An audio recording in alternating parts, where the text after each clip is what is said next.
at good form. Cullen's putting his Templar training to good use.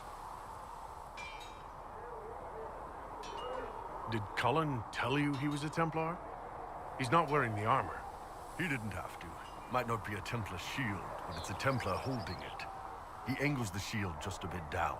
Helps direct fire or acid away, so it doesn't spray right into your face. Canary learned the same thing when we trained to fight Tevinter mages. Your Templar's doing good work.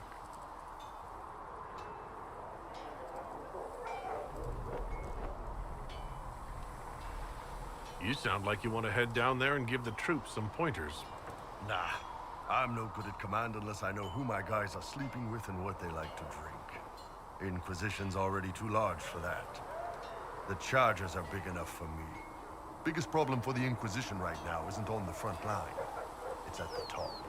You've got no leader, no Inquisitor.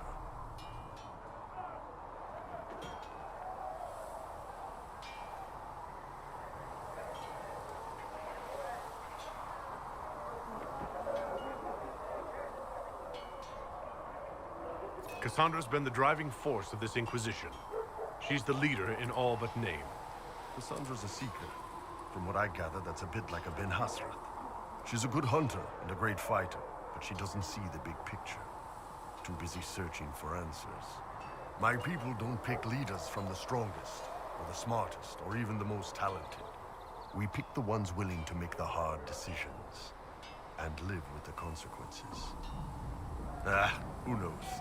Maybe you sealed the breach. The Chantry gets off its ass and all those soldiers go home and get fat. You think? It could happen. It won't, but it could.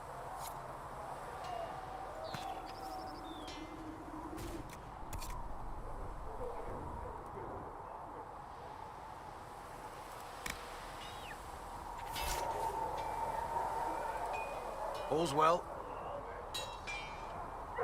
Heard anything worth noting? Too busy to hear things, and that's how I like it.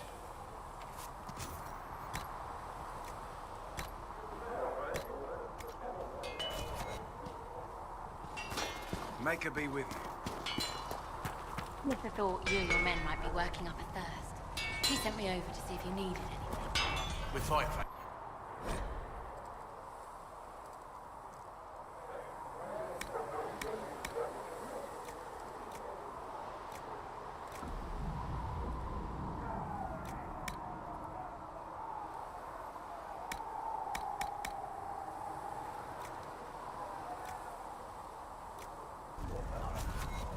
Another time.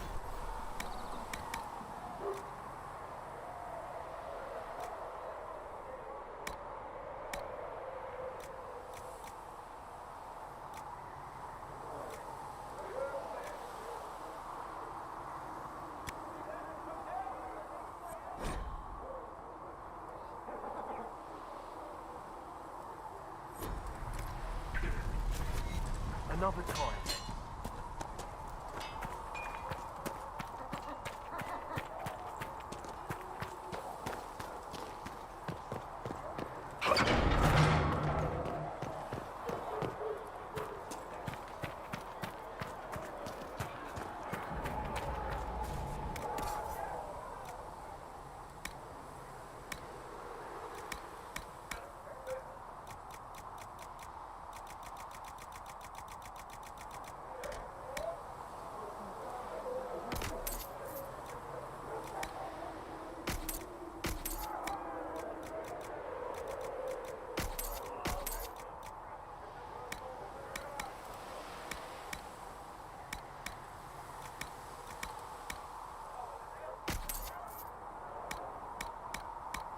We'll need some of your cloth for bandages. And how much is...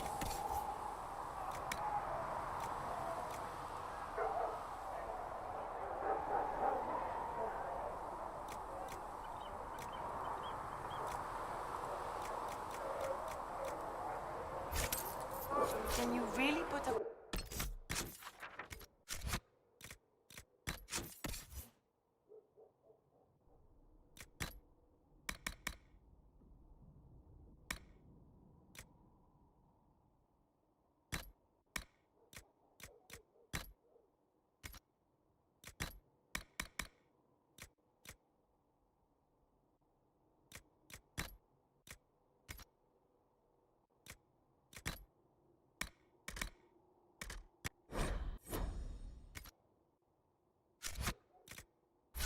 advice on the love of Andraste?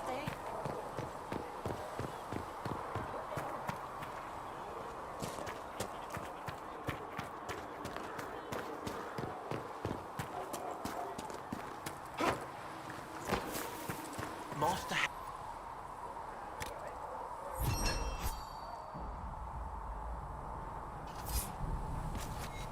Nice work. That mercenary band that joined the Inquisition. False charges?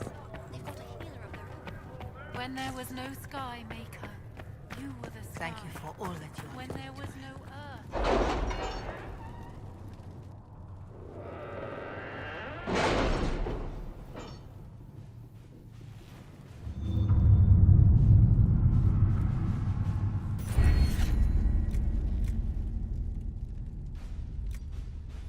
Have you kept in touch with our friends in Lady Esterly's estate?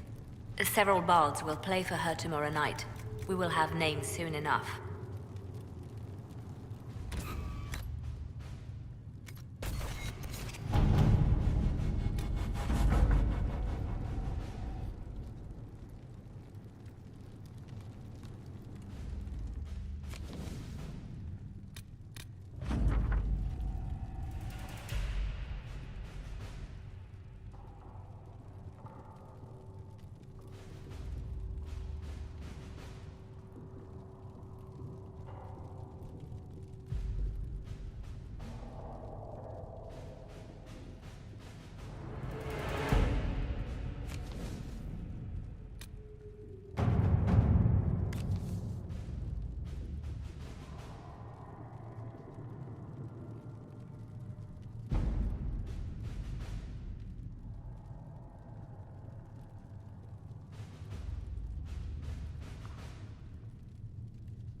Let's see what we have.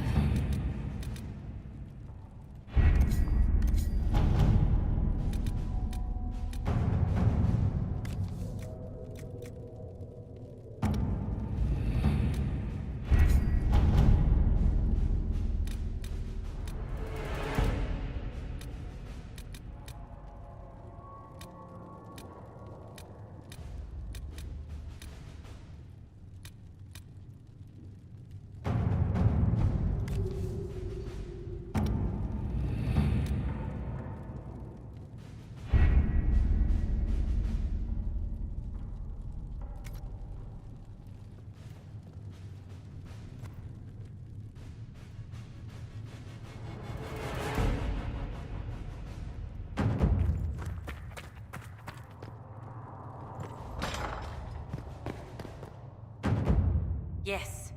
Good.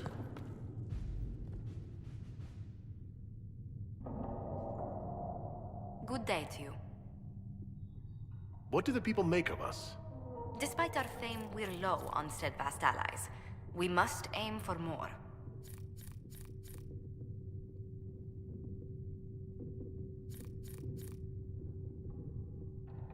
Any thoughts on the people here? Who did you mean?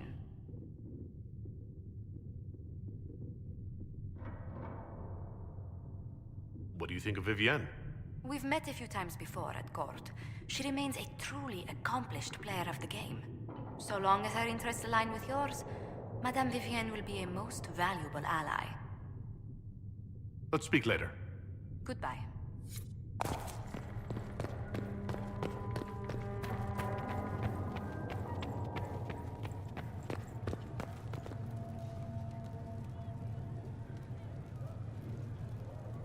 How may I help you?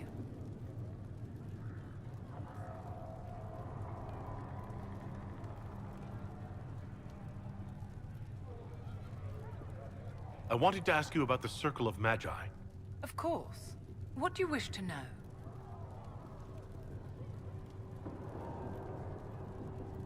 If the Circle disbanded, how can you still belong to it? The Circle is an idea, my dear. And an idea cannot be dissolved. Many of the first enchanters voted for rebellion, caring little that anything short of a unanimous decision would pit Mage against Mage.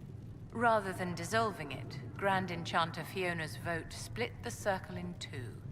The rebels follow her, the loyalists follow me.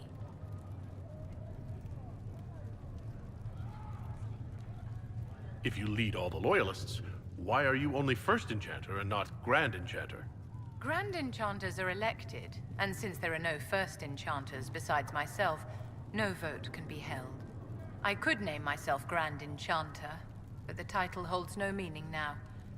When the circles are restored, that will change.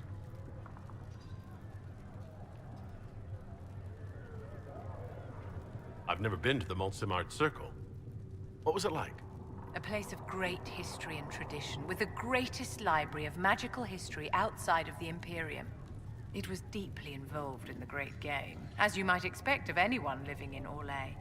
The mages there were quite competitive, but it was stimulating to be always pushed to exceed the abilities of my peers.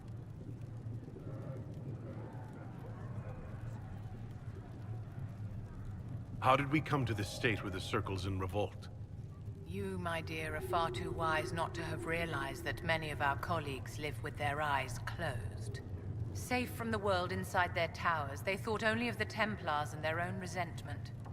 Kirkwall gave the world a reason to remember its fear of magic. A mage killed hundreds with a snap of their fingers. Across Thedas, a new tangible fear of magic grew. Commoners and nobles alike called out to the Chantry for protection. But the malcontents in the towers thought nothing of this. They cared only for themselves and for their anger at the new Templar restrictions. When a mage attempted to assassinate Divine Justinia, again, the mages protested the investigation. The leadership chose to vote on independence based on the intolerable conditions imposed by the Templars, sparing no thought to the fact that magic was more feared in the aftermath of these attacks than it had been since Tevinter's day. So long as they had their freedom, they could care little for riots, angry mobs, or about pitting mages against each other.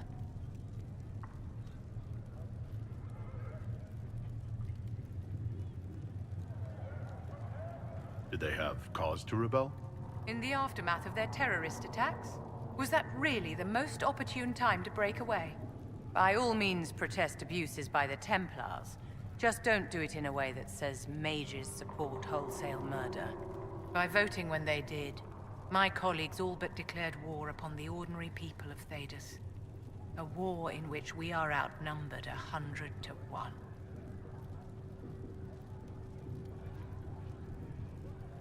Are you familiar with Grand Enchanter Fiona? We've met. Before her horrendously ill-timed and selfish vote for independence, I thought her adequate at her job. In her dotage, she could not handle looking after the well-being of so many people. We would have done better to replace her years ago, to let her spend time gardening.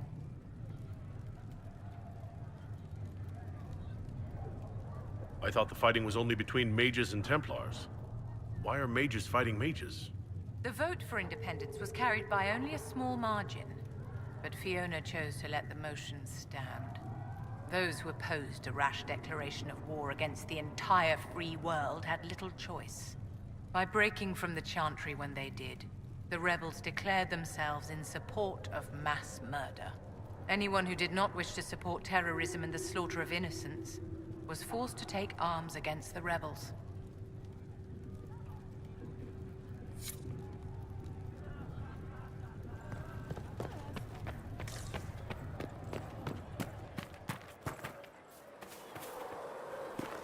Greetings, Herald of Andraste. It seems Blackwall knows nothing about the disappearance of the Grey Wardens. It's a disappointment. I am, however, glad that he is with us, even if he was not what I expected. He seems to be a good man, and his experience will be an asset to the Inquisition. As for the other Wardens, I suppose we will have to keep looking.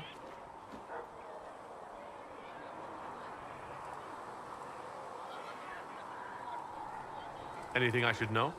I've nothing to report at the moment. I'll leave you to your work.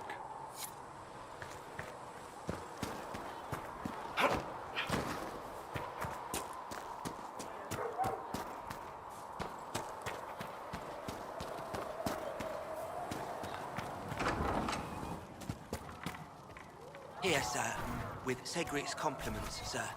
What's the catch this time?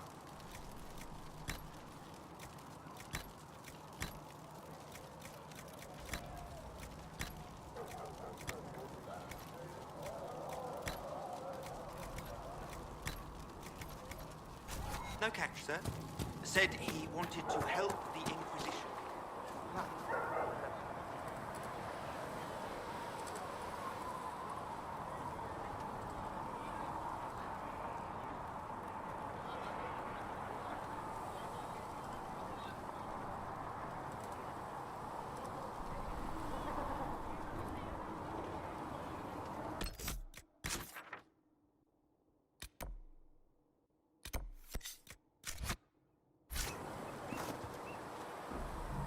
Hello.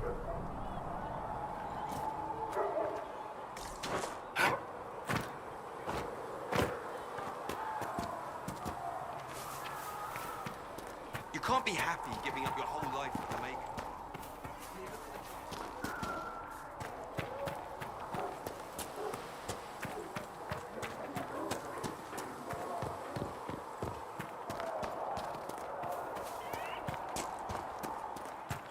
Make her watch over you.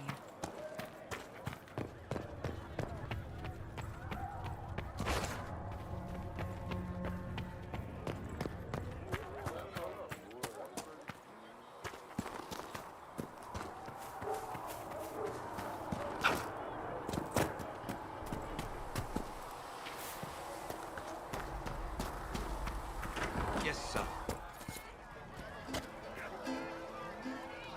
Chasing the Lord Seeker, I hear. Anyone who thinks they need Lord in front of the name, that's bad. Bet he's got a portrait taller than he is. That's your first clue to a total arse. Fact.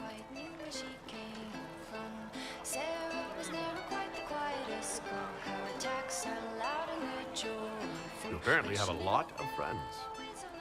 Tell me about your network. It's not mine, right? I mean, it is, but it's also everyone. Everyone who wants to shove it to nobles who hide behind gold and silk. And hats, I guess.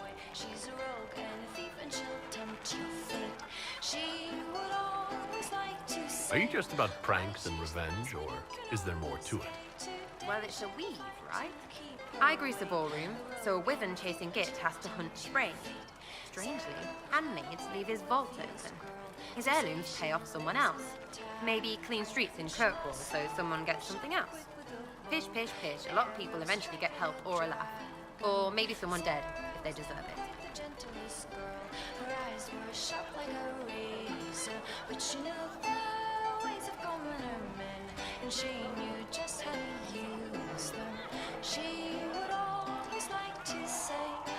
So who decides who deserves it? You? By what authority? Look, Dukey cuts the stable boy's finger off for snagging a biscuit. He's eating an arrow for tea. Deserves it. Most times, it's just fun. And embarrassed, the same as dead for some. Anyway, assassin's a bard's job, innit? No fun, that lot. They might plonk a noble, right? But only to raise another. Plus, I'm shy at singing. Is Red Jenny real? Or was she always just you and your friends? Dunno. Don't you care? Not if it works. I mean, Red is scary because blood. And Jenny is... Look, nobody fears the bunch of people who do random stuff.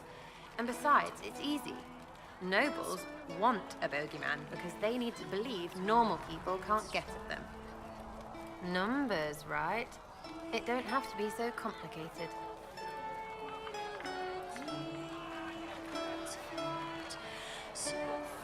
It seems like it should be more complicated than that.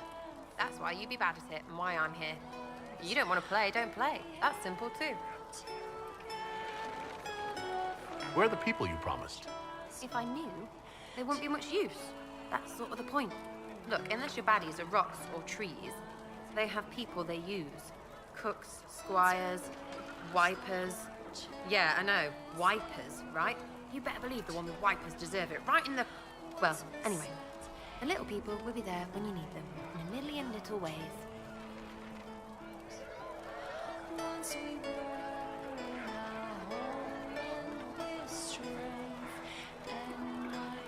Seems like there's no way the people who contribute could even know what they're helping with.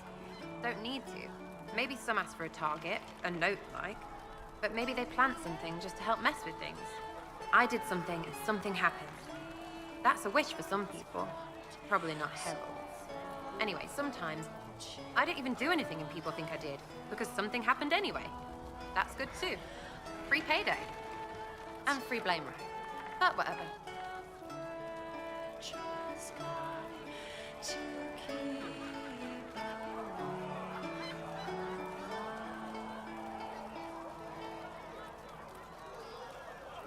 I can play along if it works for you. You have a choice. Hail the Inquisition. We'll talk another time. It's all good, innit?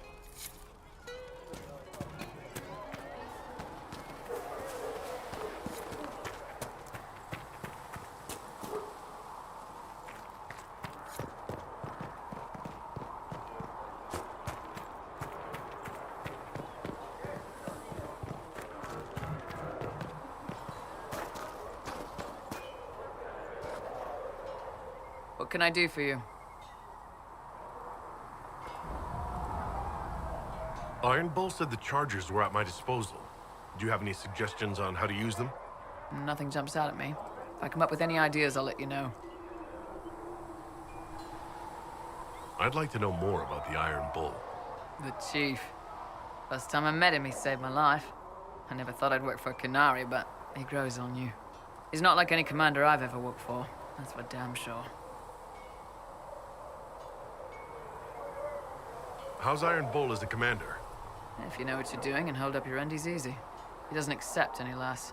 If he keeps us alive, he leads from the front, and if you've an idea that'll win the fight, he listens. I've seen bands whose captains had to prove they were swinging the biggest sword. Bull isn't like that. The charges might give him more lip than you'd expect, but every one of us would lay down our lives for the big ass.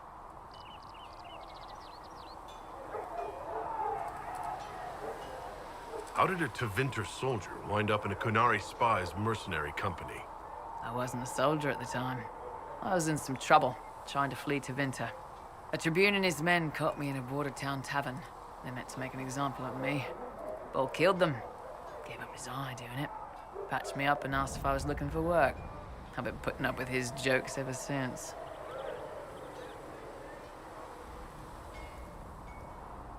That's how he lost the eye? Yes. The guards had me on the tavern floor when Bull came inside and yelled for them to stop. One of them saw trouble coming and figured he'd finish me off.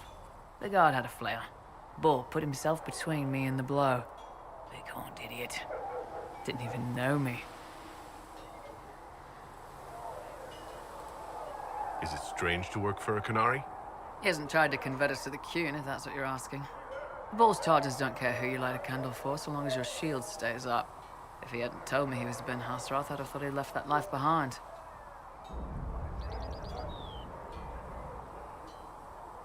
I didn't expect he'd tell you all that he was a spy. Not the whole band, but those who've been around long enough to trust. He figures most of us would find out sooner or later, and it should come from him. Eyes to eye, he says. It's never messed up a job. He just writes letters back home. Lots of the boys write letters back home. We'll talk later.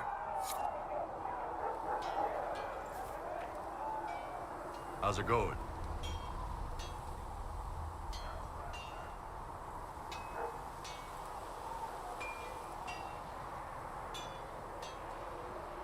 I'd like to know more about the Kunari. You writing a book?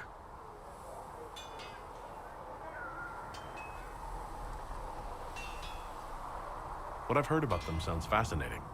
What you've heard was mostly horse shit. All right. What do you want to know?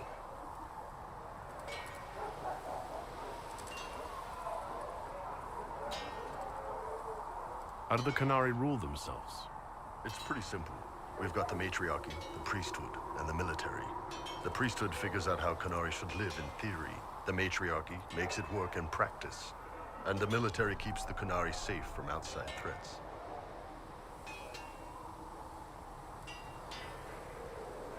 Does it actually work like that?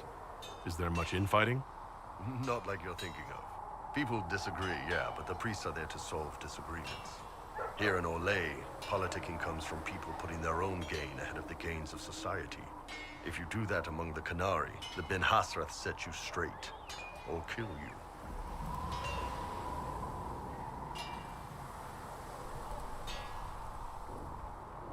How is everyday life different for Kunari?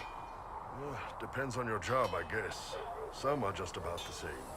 A baker in Val Royeaux gets up, gets dressed, and starts work. A baker in Parvolan does the same thing. They don't care about the Empire or the Qun.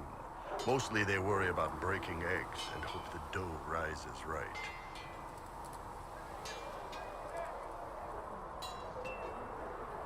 It can't be exactly the same. The Kunari have no personal freedoms. How many personal freedoms do you figure that baker in Val Royeaux has? Life isn't about freedom.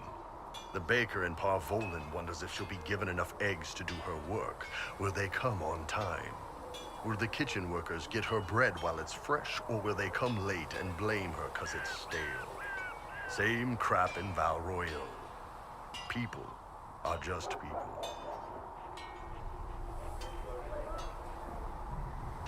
What's it like growing up under the Qun? The Tamasrans raise us in these units of kids all our own age. They're like teachers or chantry sisters. They also help figure out what jobs we should do. They had me pegged for military work early on. When they learned I could hit stuff and lie, they started training me for the Ben Hasrath.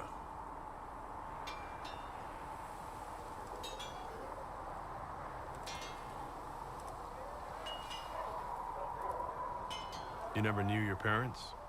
No. I know for you folks, that's a big deal. The Tamasrans were like our parents, though. Taught us to read, helped us go to sleep, all the parent stuff. I remember the one who helped me build things with blocks. She laughed when I knocked everything down.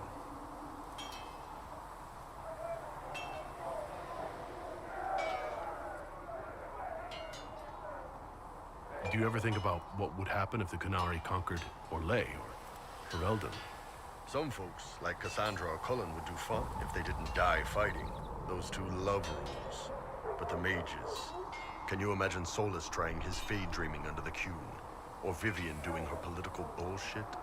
Both Sarah and Varric would mouth off until they ended up re-educated, drugged until their minds broke. So, to answer your question, no, I don't think about it much at all.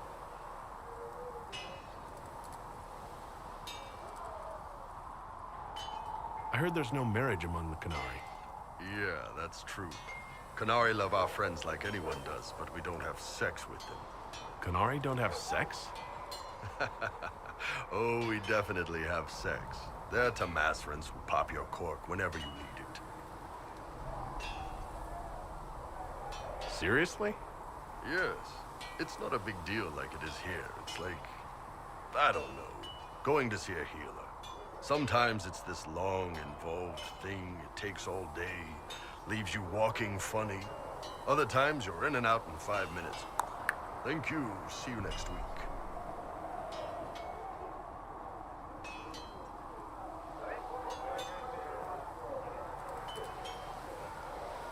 That sounds... different. Yep. Still, it's more fun here. Fewer rituals, more making it up as you go along. Plus, You folk have redheads. Redheads. The word Kunari, is that the race or the religion? Both. Kind of. The humans and elves who follow the Qun are the Vidathari. The Kunari who break away from the Qun are Talvashah, deserters. What about Kunari who existed before the Qun? The people we came from. They're called the Kossith, but we don't use that word for the race. We came south to Thedas because the Kossith were... I don't know. We had to leave. The stories aren't clear. But I don't expect they look much like us. Whatever they are. See you later, Bull. See ya.